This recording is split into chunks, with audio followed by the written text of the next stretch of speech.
he could have maybe got him in the summer. I think that was the plan, that Jesse Marsch should take over Leeds in the summer. So that is a gamble for him now, because if another manager will come in and save them and so on and so on. And I agree with you on that thing. The thing is to come in now with a manager who doesn't know the Premier League 100%. He doesn't know the team 100%. He doesn't have the preseason. This is a tough one for him, because he's going straight into it.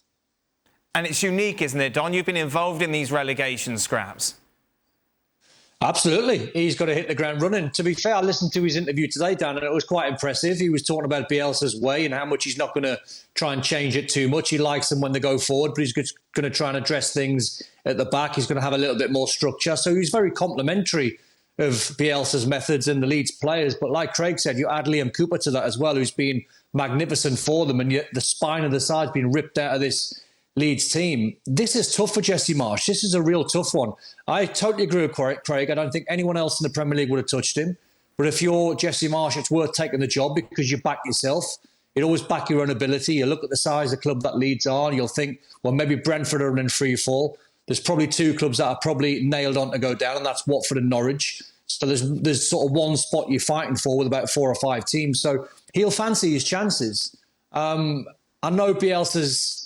know it was about time Bielsa sort of went. I tried to back him as much as possible, but it was sort of inevitable that he was going to go down when you're losing 4, 5 and 6s every week, and he was stubborn. He was never going to change his ways. I think the change had to happen. He's going to find pressure like he's never found before. You manage in Major League Soccer here, they don't have relegation. You can be as bad as you want.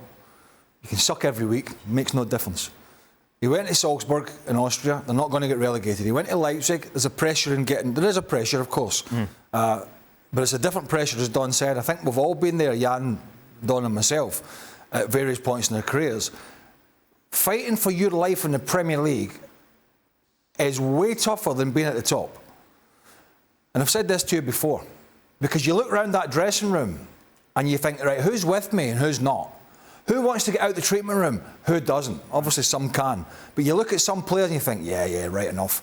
Freaking, you could play.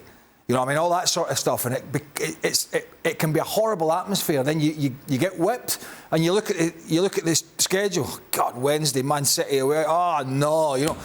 And it's sleepless nights because, you know, you go to that championship and, you know, you look at Leicester Borough, you look at Nottingham Forest, you look at Leeds. I think 16 years it was out of the top flight.